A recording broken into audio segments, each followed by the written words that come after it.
All right, iPads, phones, everything away. Desk clear, completely off, nothing on your desk at all, no book bags, no purses, no nothing, please. Okay.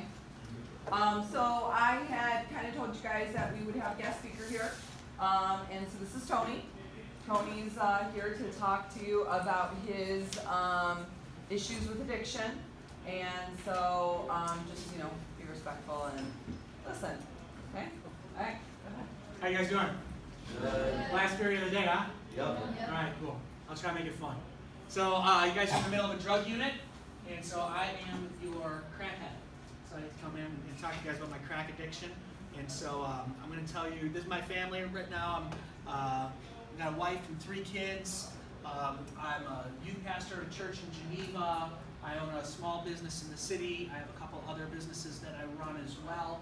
And so I'm going to tell you about my history of addiction, what life was like for me growing up, and then how I got from there to here, and then give you guys a couple of things that hopefully you can leave with, some tools you can use that'll help you make some better decisions than I made, live with fewer regrets than I've had to live with. So I'm just going to take you guys back through my story. My mom's family, crazy history in their family. My mom had 5 brothers and 5 sisters. They grew up in a 4-room apartment with no hot water in the city. They looked like the Beverly Hillbillies. They were crazy. 9 out of the 11 of them were drug addicts or alcoholics. Some of them dead. Some of them estranged. Only in relationship with actually a couple of them. But my Uncle Dennis died at a young age. I think he was 29 years old. He was a heroin addict. He died of AIDS before they knew what AIDS was. It didn't even have a name. He led a crazy life, been in and out of jail, was shot in the head 3 times, lived. It was just a crazy story. Another uncle died, a hole in his liver from alcoholism. Another one of my aunts is dead from complications of alcoholism. It's just a crazy history of addiction and alcoholism and drug abuse in my mom's side of the family. My dad's side of the family, my biological father, he was a raging alcoholic as well.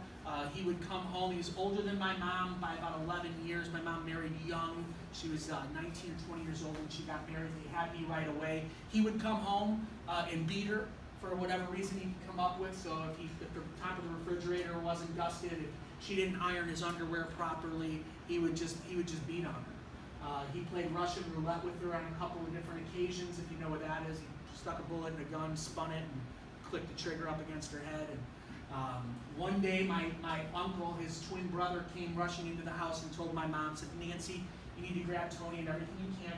Mickey's, my father's got a gun and he's coming to kill you." So my mom scooped me up and as much as she could and split. And so now she's a single mom out on her own. She was a waitress. She didn't have much. Not too long after that, though, she met a man who was amazing. He was my father.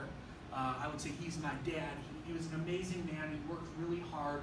They worked really hard to come up and out of kind of poverty.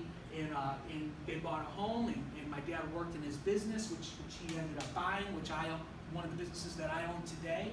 And we moved from the inner city out to the suburbs, and we started to live the American dream life.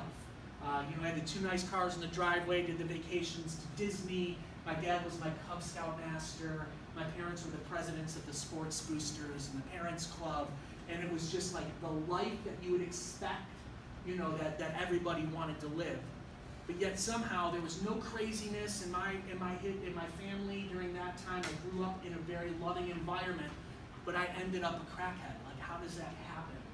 And so I can look back into my life now and see some things in my personality and my makeup, some twists, some bends in my nature that are very telling. So when I was in 4th grade, I got handed a basketball, and I absolutely fell in love with basketball. For the next 3 or 4 years, if you saw me, I had a basketball in my hand. I got good at it. I loved it. I drove my parents crazy with that thumping of the ball constantly and up against the house and all of that, but I loved it. I obsessed about basketball. Got into high school, and I didn't really grow. So this is me, 5'7", and can't jump. And so basketball was not going to be my thing forever. So sophomore year, I quit the basketball team, but my buddies had asked me to join football. I'd never played football before in my life, never put a jock strap on or pads or anything. I didn't know what I was doing. I went out, became the starting quarterback of the football team, and then obsessed about football for the next couple years. Varsity coaches would sign me out of class, and we would go and watch film and draw up game plans, and I just loved the sport.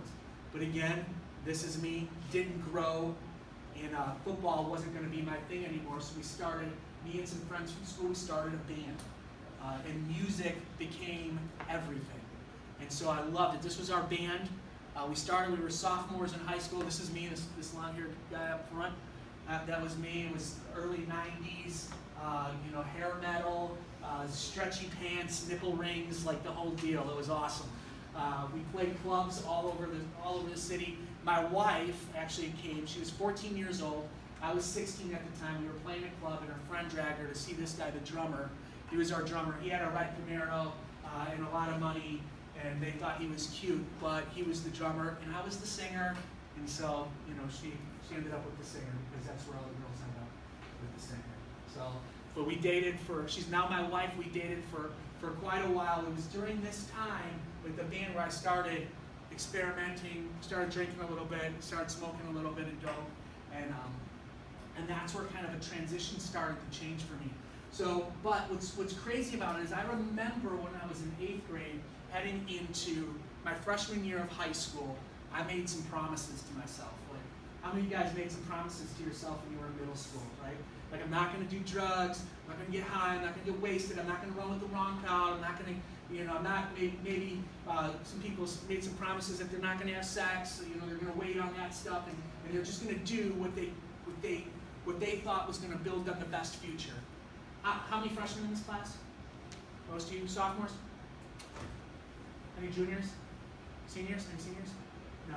So juniors, maybe some of your sophomores will recognize what I'm saying, but something happens between like freshman year, like when you first hit high school, and like end of sophomore year or junior year, where some of those promises that you made to yourself back then don't apply anymore, or you think they're silly, or that they that was baby stuff.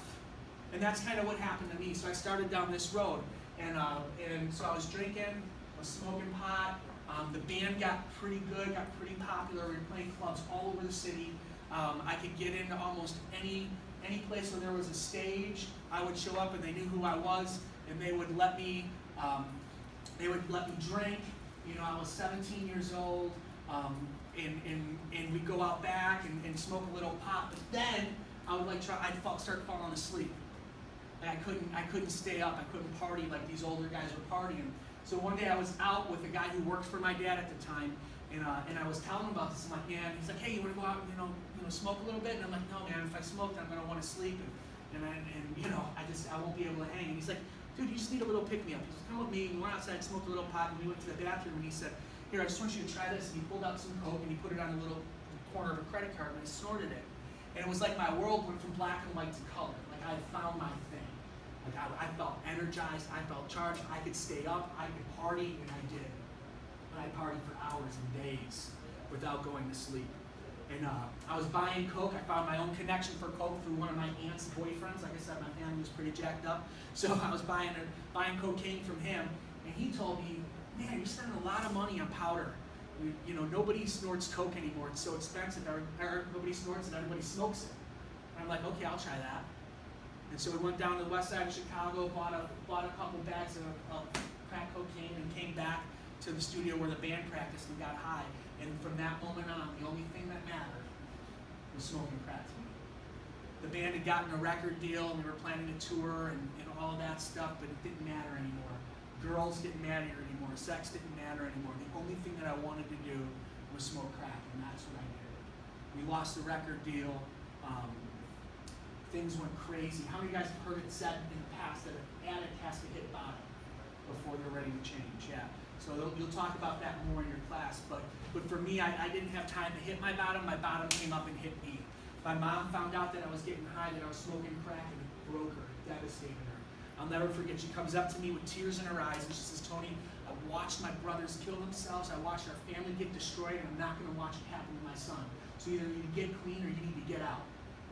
And I was working for my folks. I was living with my folks, and I didn't really have any other options. So I went into a treatment program, and I'd go there for a couple hours during the day, and they'd talk about drugs and all that stuff, and then I'd go to AA meetings at night. And every once in a while, once a week, they'd make me pee in a cup to make sure I wasn't still using at the treatment facility. I was still using. You know, I wanted to escape the consequences of getting kicked out of my house and losing my job, so I went to treatment to just kind of make my parents happy. But in reality, I wasn't ready to get clean. And so they kicked me out of the treatment program, and I remember complaining about it one night at an AA meeting. And after the meeting, this guy gets up, and he was older than me, and he was gruff, and he's kind of talking to me, and he's backing me up, and backs me up against the wall, and he's like, you know what? You're so full of crap. You're not ready to get clean. Your head's so big. You know, he's like, you're not ready. He digs in his pocket, and he gives me $20, and he says, what you need to do is you need to go buy some more rocks. You need to do some more damage, and maybe you need to hurt yourself or hurt someone else or get arrested. I don't know what it is, but you're not ready to get clean.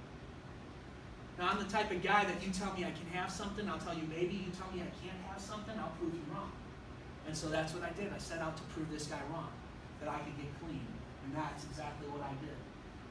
During this time, when my addiction started to get way out of control, the girl that I was dating, who's now my wife, broke up with me. We were apart for about a year and a half during the craziness of all this happening. After I got clean, we got back together. She got pregnant with our daughter, who's 20 years old now. Then we had our family. I got back on track with business. I was speaking at AA meetings. I was helping people stay clean. I was doing a whole bunch of stuff, and life was pretty good. We got a house out in the suburbs, had 2 nice cars in the driveway, doing the vacations to Disney. Everything was going just how it should go. Except there was still this twist and this bend in me.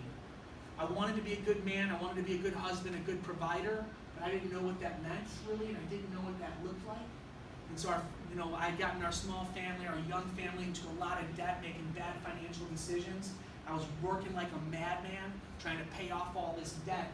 And one day I had, my best friend, his brother, used to live out in Las Vegas, and he was going to have a poker tournament in his basement. I mean, you guys seen Texas Hold'em poker on TV. Anybody ever watch that? Flipping through the channels. So yeah, so there's a game called Texas Hold'em. And before it was on TV and before it was popular, he had this little tournament in his house. So I learned how to play the game, and I went and sat down in this tournament, and I was like the first one out of the tournament. I lost like right away.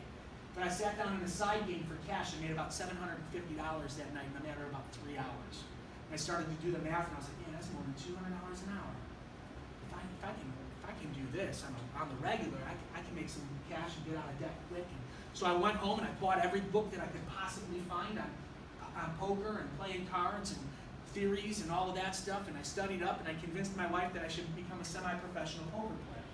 And she said, okay. And I went down to the casinos in Indiana, and I played in the poker rooms, and I made good money, and I got pretty good. And I had a couple nice Italian gentlemen one day come up to me and say, hey, we noticed you play real well, and where are you coming from? And I said, well, I live out in Streamwood at the time. And they're like, can you drive all the way here? And I said, yeah. He says, you know what, we got a place in the city. You don't have to drive so far. You can come and you can play poker in our room. Well, gambling in Illinois at the time was illegal, and it was an underground poker room run by some nice Italian men. And I said, sure, I'll come out and take a look. And I did, and I went into this little hallway, and I buzzed the camera, and they came up, and they buzzed me in. I go upstairs, and they got, card games going, and professional dealers and waitresses and food. And I sat down and played cards there, and I made some good money, and went back the next time, and I made some more money, and I left this credit on the books that I was building up. And then one day, there was a falling out between the 2 guys who were running this room, and they came up to me and said, hey, listen, we got a couple $1,000 sitting on the books, and you're here all the time anyway. What would you say about us using that $1,000 and buying in a partnership, and you could help me run this club? And I was like, sweet. The only thing better than making a lot of money playing cards is not having to play cards and making a lot of money. Because they were making anywhere from $600 to $900 an hour, and I was making to split that. And I thought, heck, I could do that. And so that's what I did. Except these games, we had games on Tuesday nights, Sunday nights, and Friday nights. And the games would go for 24, 36, 72 hours sometimes. and I was working for my parents, and I was had a wife with 3 kids, and I'm running this poker room, and this whole time I'm clean. I'm not using drugs, I'm not drinking or any of that, but it's all around me because in order to keep the games going, we gave the players whatever they liked. So if you drank Grey Goose vodka, we had Grey Goose vodka. If you smoked Camel cigarettes, we had Camel cigarettes. If you liked pot, we had pot. If you snorted Coke, we had Coke. If someone liked ladies, we had ladies and places to do their business. So whatever they wanted, we made sure was available. And here's what happened: is I'm sitting in this environment. At the time, I'm about 8, 9 years clean. And I have this saying: if you hang out in a barber shop long enough, you're bound to get a haircut. And that's exactly what happened to me, man. I'm sitting in this environment. I'm tired. I couldn't keep up. I just couldn't hang. Just like when I was 18, 19 years old in the bars. And I knew that, if I just did a little bit of coke on the corner of a credit card, I'd be able to go. And so after 9.5 years clean, that's exactly what I did. A little bit of coke on the corner of a credit card. 3 days later, I was smoking crack again. Less than 2 months later, everybody in my world found out what I was doing, that I had relapsed. My parents had to fire me from the job, and I lost my car. The people in the poker room didn't want me around because of all the craziness that a drug addict brings around. When I would get high, when I smoked crack, I liked to have sex. I didn't want my wife to know that I was having sex or that I was smoking crack, so I just did that with whoever would do it with me. And I'd pick up prostitutes and girls and anything, and we'd go and we'd party. My wife found out about that, and now my marriage was in jeopardy, and she kicked me out of the house. And so I'm living outside the house, and I come home every once in a while, and we try to make things right, but I'm caught in this cycle of addiction, where I go out and binge. And for those of you who don't know what that means, is that once I started, I didn't know when it would end. And so I tell my wife I was going to get a pack of cigarettes, and I'd be gone for 3 or 4 days. And I'd spend every bit of money we had, charge up every credit card, drain our bank account, beg, borrow, and steal money. I did things that I can't even, that I'm not proud of at all. One day I'm out on one of these binges. It was the night before Easter in 2005. And I'm on the highway. I've been up for about 3 days, and I'm falling asleep on the highway. The only way to stay awake at this point is to keep using drugs. So I pull off the highway. I'm going this residential neighborhood, and I park in front of some houses. My car's running. I had this beat up minivan with a safe in it, and in the safe I kept all my drugs and my money and all that stuff. And I open up the safe, and I take out my stuff to get high, and I fell asleep with it all on my lap. People in the house saw me slumped over in the car, so they called the police. They called 911. I woke up to the police pulling me out of this car. It was the night before Easter in 2005. I get arrested. There's my mugshot from that. I remember being in the police station. I had these 3 little kids at home and telling the police, like, hey, so they caught me, right? I had 4 bags of crack. I had 100 morphine pills, 500 Percocets, and 500 Vicodins, and about $800 in cash. So they arrested me, and they knew the pills were illegal, but they couldn't test them. The only thing they could charge me with was the crack cocaine that I had, because they could field test that. But I had never been arrested before, and so they were trying to figure out what they were going to do with me. And I remember telling them, like, you got to let me go. I got to get home so I can hide Easter eggs from my kids. And they're laughing at me like, dude, you're not going home. So sure enough, they transport me to Cook County Jail. My wife had to come on Easter morning and pick me up. You'd think like that would be a wake-up call or whatever, but it wasn't. I continued to party. I continued to use. 2 months later, I'm on a binge again. This time I'm held up at a casino in the Trump Casino in Indiana. I got a suite because I was a high roller gambler, so I had all these credits and comps, and I was held up in there with a bunch of people partying and smoking crack for days. And I remembered I had a court date, so I threw on this suit that didn't even fit me anymore, and I head down early in the morning to Skokie Courthouse from Indiana. And I remember driving on the expressway and I'm falling asleep because the only thing that's going to keep me awake is smoking more crack. And I get to the courthouse and I think, man, there's no way I could fall asleep in front of this judge. He's going to know I'm stoned. So I'll just get high in the bathroom at the courthouse. Bad idea. So I take some crack and I put it in a contact case, and I head on through into the courthouse, and I had a little glass pipe. And I put it in my suit pocket, and I walk through the metal detector, and the metal detector goes off because I had my belt on. So I go back out and I take the belt off and I send it through it, And I walk back through and I don't beep. But I was so strung out that the security guards knew something was up. And he's like, sir, could you get up against the wall, please? And I'm like, man, I'm clean. I didn't beep. And I get up against the wall. And I knew it was it. Just then my wife was walking in to meet me at the court date. And she watched me get arrested at the courthouse. That one made the newspapers. So I was like, idiot gets arrested at courthouse, for his drug case with crack cocaine. It was crazy. 2 months later, you can see the difference just in 2 months of what happened to me. I knew I was going to jail. I was scared. I knew this time I was probably going to be staying there for a long time. And you guys don't know me that well, but I can tell you, I didn't feel like I was going to survive a prison environment. Just me. And so I was scared. And I ended up in Cook County Jail for a couple of days. Somehow my wife, gets a credit card and cash advances and borrows some money, and she bails me out while my case is going on. You'd think that would be enough for me to stop, but it wasn't. I kept using, and things just got worse. Probably the worst story that I could tell you is I was out and I was on another binge, and I came across a girl that I thought was kind of cute, and she liked to party like I partied, and I found out that her boyfriend had a bunch of cocaine in his house, and he was a dealer. And she told me that we could go and just steal all of his cocaine and run off. What she failed to tell me is that he was part of the Hells Angels motorcycle club. Now, I don't know if you guys know anything about motorcycle clubs, but these are people that you just don't mess with. So I ran off with this guy's girlfriend and all this cocaine, and we split out into the suburbs and got held up in a hotel. Well, this guy found out who I was and found out everything about my family. And he called my wife and he said, listen, I'm going to come and pick you up, and I know where you live, and you're going to come with me, and we're going to go find your husband. And when we find him, you're going to watch me kill him. And my wife's like, you're crazy. I'm not going anywhere with you. And he's like, yeah, I think you are, because if you don't want to come with me, I could just bring one of your kids, Madison, Peyton, or Gavin. I'll just pick them up at their schools. And he named the schools, and they can come, and they can watch me kill their father. And she's like, come pick me up. And so she gets into this car with this crazy man, and they set off to come find me. And I don't know anything about this, but they found us.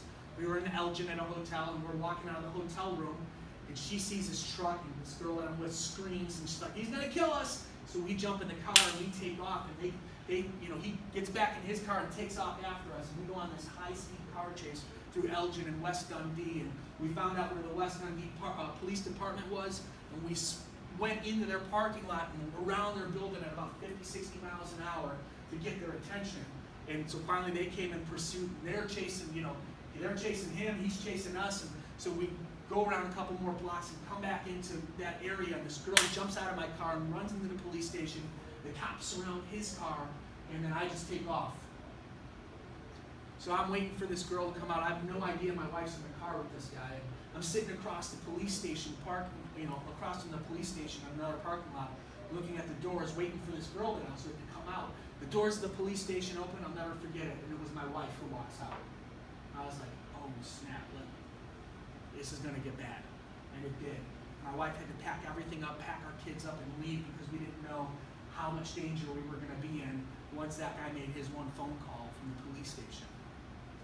And so she had to leave, and as I'm telling you, you'd think this would all be enough. But it wasn't. I just kept on partying.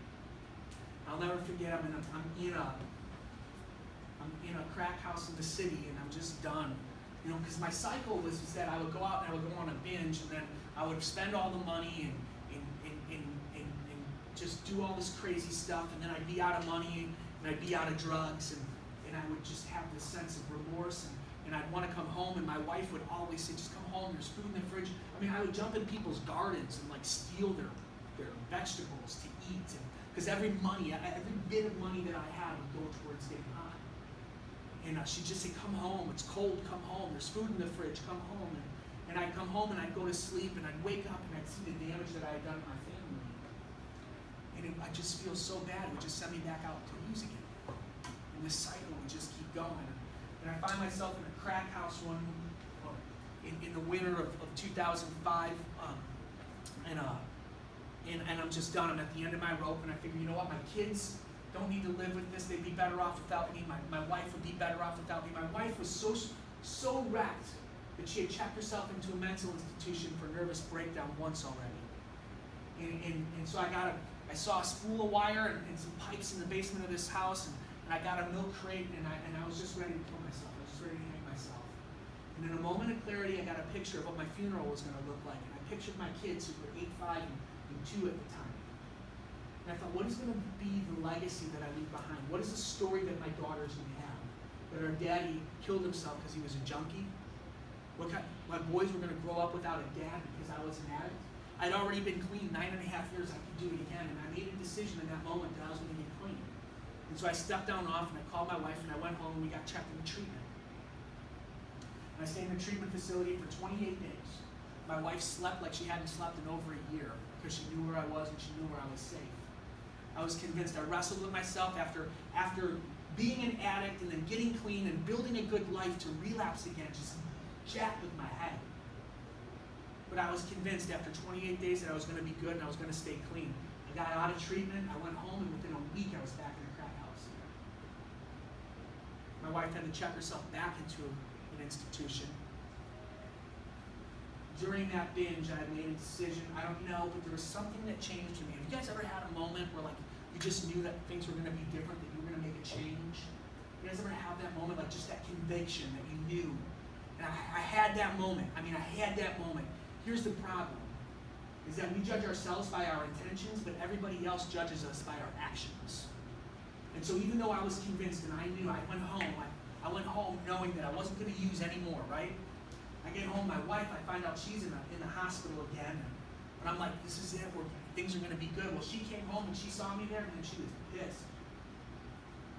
And she was ready to kill me, and knife to my throat, woke me up while I was sleeping, like she was ready to kill me. And I said, maybe it's going to be different this time. She said, why do you think that? And there was no reason for her to believe that anything was going to get any better.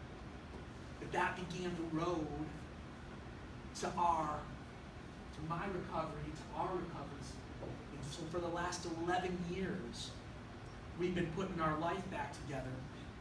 My wife and I do marriage counseling. We have an amazing relationship. My kids are thriving. Like I said, I have a couple businesses. I'm a youth pastor at a church.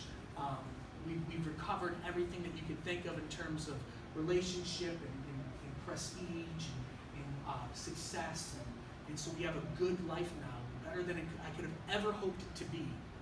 There's still situations and issues that we're working through because, you know what, I did a lot of damage in that 1.5 year relapse that still needs to be worked through.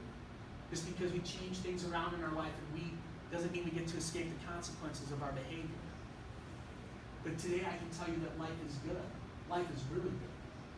So what I want to do is, that's my story. I'm going to open it up for questions, but I want to give you guys a couple things real quickly that you guys maybe can do, outlooks that you can have that will hopefully help you avoid some of the things that I did. And some of you might not be on that track, but I'll tell you, we're all one bad decision away from heading down a road that could be disastrous. So the first thing that I want you to do is make sure you're hanging around the right people. And show me your friends, and I'll show you your future. Listen, you are going to be the average of the 5 people you spend the most time with. I want you to think about that. Who are you spending your time with? You are who you hang with. There's no way around it. Listen, if you're thinking that you're going to be the catalyst for change in their lives, you're wrong. They will change you. They will change your heart. They will change your mind. You will find yourself doing things that you never thought you'd do with people that you never thought you'd do them with. It'll cost you more than you were ever willing to pay. I guarantee you. Show me your friends. I'll show you your future. Tell me what you've been doing for the last 4 days, and I'll tell you the path that you're on and where you're likely to end up. I guarantee it. What you do matters. Who you hang with matters. The next thing that I want you to think about is I want you to ask yourselves the right questions. You guys are in the middle of a drug unit. You're going to be talking about a lot of stuff. You're going to be talking about the legalization of marijuana, the lowering of the drinking age, whether or not marijuana is a gateway drug. You ask yourself the questions like in relationships and dating, like how far is too far? And here's what I want you guys to know, is that you're asking the wrong questions. There's one question that you can ask yourself in any situation, and I guarantee you, if you will learn to ask yourself this question and be honest about the answer, you can live a life like nobody else. And the question is very simple. Is it the wise thing to do? Period. So if I would have asked myself that question, knowing my family history on my mom's side, knowing my history of my dad on the right side, or on my father's side, you guys can tell me, was it wise for me to think that I was going to be okay drinking and using drugs? No. Right? Just that question. So, is it wise? People ask me all the time right now, because I had a drug problem, like, do I drink alcohol? I don't drink alcohol. Not because of a religious conviction, not because it's not, I'm over the age of 21. Alcohol is perfectly legal. I never had a problem with alcohol. I was a drug addict. But the question is it wise? Knowing my past experience, is it wise for me to use alcohol? What do you think? No. No. Absolutely not. It's not about whether it's right or wrong, or should it be or shouldn't it be. It's about whether it's wise. Listen, in light of your present circumstances, is what you're doing wise? So you can think about that. When you're angry, when you're sad, when you're excited about something, most of the decisions that you make in a heightened level of emotion aren't going to be good decisions. They're not going to be wise decisions. So know where you're at. Know what you're dealing with. And ask yourself, is what I'm about to do wise? For you guys, being as young as you are and having a future ahead of you, in light of your future hopes and dreams, of what you hope to accomplish, of what you hope to become, is it wise for you to do whatever you're thinking about? And I'm not talking about just drugs or alcohol or sex or anything. Something simple. Is it wise for you to post that thing on social media? I own a couple businesses. I hire people. You know the first thing I do when I bring an applicant forward to hire? See their social media? Stalk their social media. Everyone. Instagram, Twitter, Snap. I follow them on everything. And I look. And I want to see, how many of you guys got some friends that post some crazy stuff on social media? All of us? How many of you, if you're honest, have posted crazy stuff on social media? Right? Here's what I'm going to tell you. Your boss is going to look at it. The place that you want to work at. Here's the other thing, is that whatever you post is going to be there forever. I don't care if it's Snapchat. I screenshot stuff. We all know. Right? It's there forever. Your kids one day are going to be able to see what you've posted. See what you believed. See what you lived. If you want to be a good husband, and you want to be a good father, and you want to be a good man, and you want you want to be a world changer, you need to have influence. When we make silly decisions, we lose our influence with people, with culture. In light of your future hopes and dreams, is it wise? If you guys will learn to ask that question, what is the wise thing for me to do, and be honest about the answers, you'll make better decisions, I guarantee it. The last thing is I want you to set up really crisp, clear boundaries, guardrails. How many of you guys have, like you'll be driving down the road in the expressway and you see the guardrails on the side? And you guys know what I'm talking about, right? You ever notice that those guardrails like aren't in the ditch? Like they're like 10 feet away? Why do you think that is? Because if it was in the ditch, by the time you hit the guardrail, you've wrecked. I mean, you're in trouble, right? So you set your guardrail far away from danger. Because if you hit the guardrail, you can stay on course. So when in your life and in your relationships, whether you're dating or you're considering going out and partying or whatever, set some guardrails far enough away from danger that you're not going to find yourself in a place that you don't want to end up. So if you've made a decision not to have sex, then don't put the guardrail like at third base. It's a little too close to danger. You know what I'm saying? Like, guys, I'm serious. Like, if you've made a decision that you don't want to end up a junkie, an alcoholic, a crazy, you want to get into a... Listen, maybe the best decision is to not go to that party. Because we all know people who've ended up arrested, ended up with tickets or whatever, who were at a party and weren't even doing anything. You guys know what I'm talking about, right? So what's your guardrail? Where is it? Because you guys have a future. That your potential in this room is something that you guys can't even imagine or can't fathom. But we put our potential on the line. We put our future on the line because we fail to do these things. We fail to make good decisions about who we hang with. We fail to ask ourselves the right questions. We fail to set up healthy boundaries and guardrails in our life. And these are very simple things. And I'm telling you guys, if you just consider them, you can live a life making better decisions than I've ever made and with fewer regrets than I've had to live with. So That's my spiel. That's what I hope you'll do. That's what I hope you'll consider. So here's the deal. Last little bit, I want to open it up for questions. Anything's fair game. I've answered every question ever asked of me, and I do this quite often. And I've had some crazy questions. So you guys got any questions for me? None? It's gotta be some. After that story, you don't have any questions. With the drugs being in the way and all that, how come like alcohol isn't a problem? You know, I think that because my path to drugs was so quick that alcohol never really grabbed hold. So I was no longer once I discovered cocaine, I was no longer interested in alcohol. All the money and energy that I had was going to go towards me buying coke. So so for me again, that's why the question is important, because I think it could be. Like I said, I can become addicted, or I'm obsessed with just about anything I could become, you know. So why would I think that alcohol would be a good choice, you know? Make sense? Yeah. Any other questions? Come on, people, we got 15 What were the minutes. guardrails that you set up after your recovery? So guardrails for after my recovery. So there were things that I did then that the guardrails changed a little bit since then. So when I was newly getting clean, when I was fresh getting clean, like I didn't go anywhere where there was going to be any alcohol or drugs or anything like that. So I just didn't go there. I didn't carry money with me because money was going to be a trigger. So my wife handled all the money. There were other things that I did to kind of rebuild trust and relationships. So whenever I went someplace or left someplace, I would call my wife and let her know where I was and what I was doing. So when I would leave work, I would get in my car and I would call her and let her know I'm leaving work. If I had to stop and get gas, I'd tell her like I'm going to stop and get gas. Because what would happen in her heart is that like I live 7 minutes from my work, right? So if I was like 10 minutes after I called her, her mind would start racing, right? So I set up those types of boundaries. You know, there's other things that I did, you know, that I do then. So now things are a little bit different. So now I can be around people who are drinking. You know, I'm usually not in an environment where there's going to be any drug use,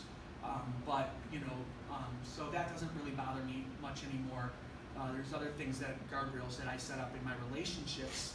So you know, there's things like, you know, pornography was a big deal and it really hurt my wife, and so like I won't even watch a Victoria's Secret commercial anymore. Like Victoria's Secret commercial comes on, I look at my wife and I tell her I love her. You know, so there's things that I'll do to set up guardrails in other areas of my life now. Make sense? How did you and different types of drugs affect your kids? I'm sorry. How did it affect my kids? Yeah. Well, I'm a pretty open book with my kids, so my kids have seen this talk and heard this, and so they know what I've done. They know everything that I've done, and they know that they probably just don't have a chance.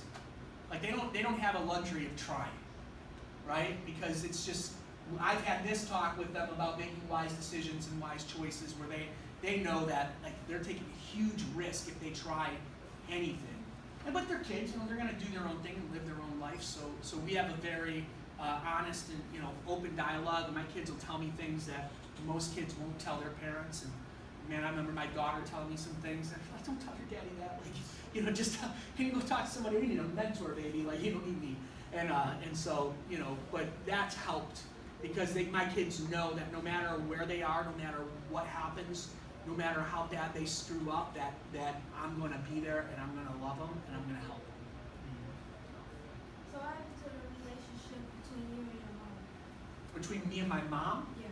so it was rough. I mean, you know, they had to fire me for my relapse, and they didn't trust me, and I was angry about that, and so you know, I didn't have much of a relationship for a couple of years into my recovery, where they really started to see things changing in my attitude and in my life, and then that relationship started to get repaired more and more, and then it became a point now where the roles are so reversed, where you know my parents now are really talk to me and seek counsel from me about decisions that they're making. Does that make sense? So there's been a complete change. So my parents asked me to come back into the family business so they could figure out how they were going to retire. And then I help them through that stuff. So Okay, you know how you say you come from jail, right? yeah. So when your wife bailed you out, why didn't you start writing people? Why did you do that? Well, because it's one of those things where consequence is what breeds change, but I just don't feel like there was enough consequence there. Like I got out. Like I got out. So and then there was still that cycle where there's here's the thing is there's this thing like there's guilt, when you feel guilty about having got caught or doing something or whatever, but then there's also this other thing called shame that happens where you feel ashamed, like that's like that's not who you were and that's not what you're meant to be, and what shame will do is cause you to continue in bad behavior. So I would go out and I would use and get high, and then I would feel so guilty and so ashamed of what I had done that I couldn't face it. I couldn't face it anymore. And so I would go back out and use again because that was my way of escape. So people will do that in drug addiction, people will do that with sex addiction, people will do that they engage the same behavior that gives them that feeling of release or that feeling of escape. So that's why it's so important to make those wise choices, because once you engage in a behavior that makes you feel ashamed, you're likely to chase after that same behavior again. Because what you were doing is trying to use something on the outside to fill something on the inside. And here's what I will tell you, is that there is nothing in this world on the outside that is going to make you feel whole on the inside. There just isn't. And so if you chase that game, you'll always find yourself coming up empty. Does that make sense? I have two questions. One is, how long have you been clean? And then two, how did you gain everybody's trust back? So I've been clean now for just over 11 years. And so the way that you gain people's trust back is through consistency and being consistent. So doing what you say you're going to do all the time, and developing a character. Because your image is what you do when people are around. Your character is who you are when nobody's around. You know what I'm saying? And so I had to work on building good character, and I had to work on following through and being consistent. Like, walk the walk. Like, don't just talk about how you're going to be good. Like, walk it out.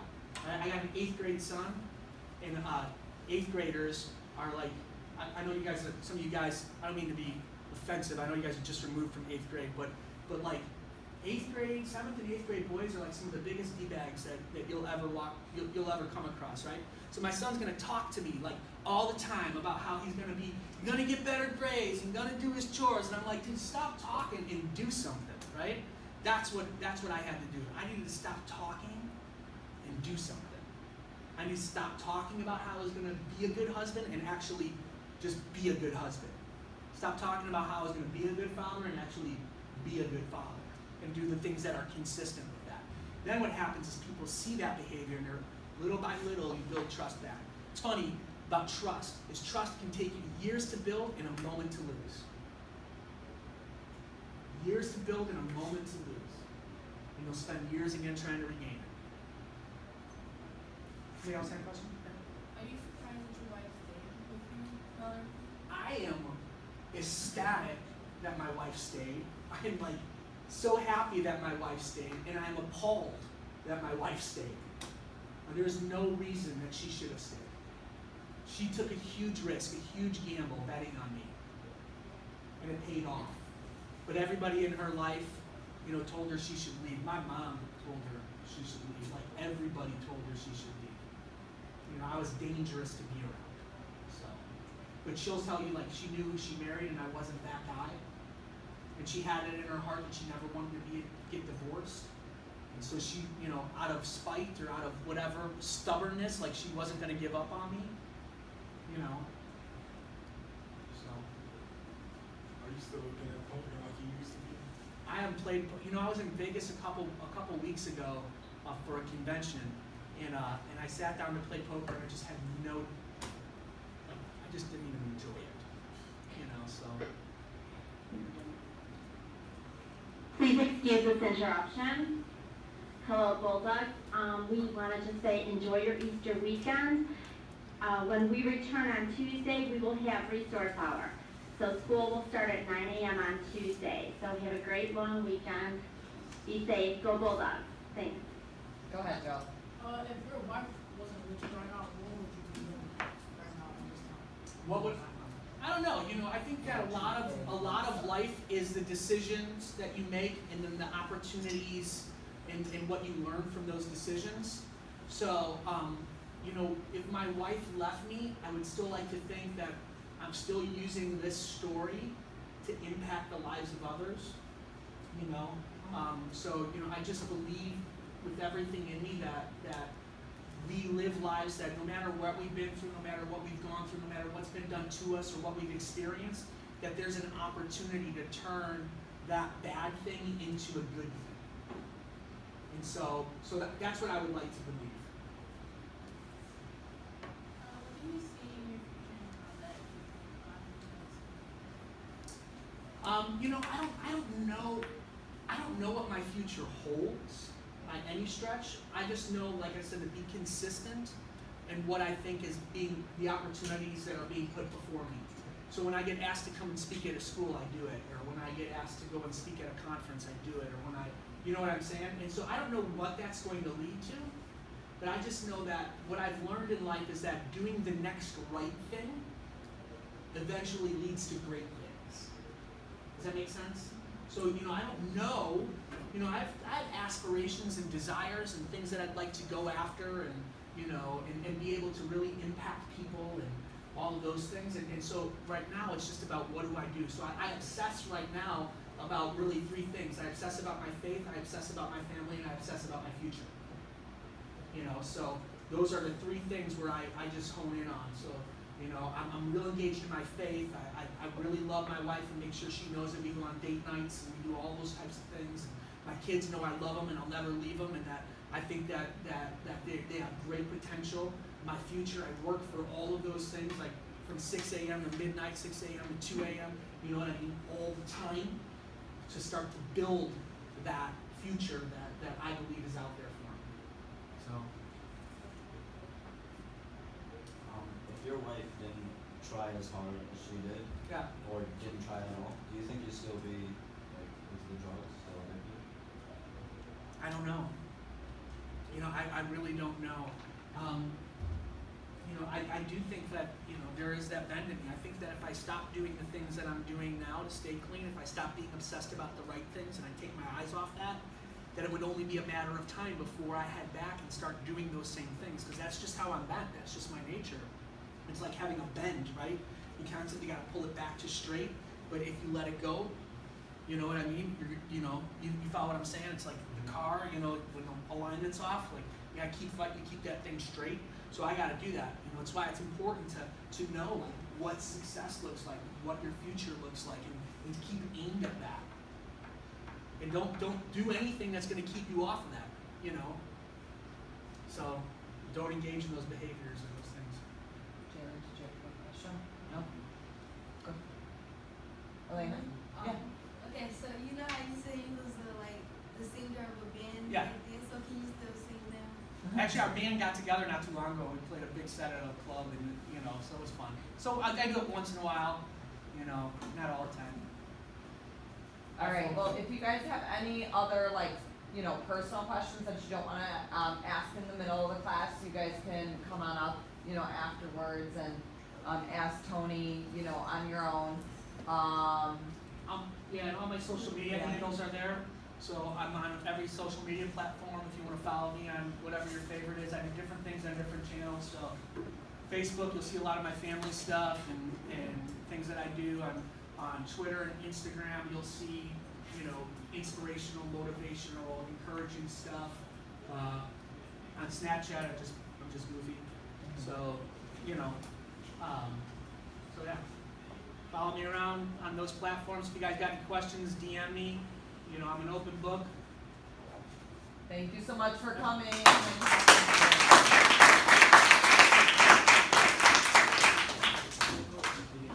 And have a good long weekend, everyone.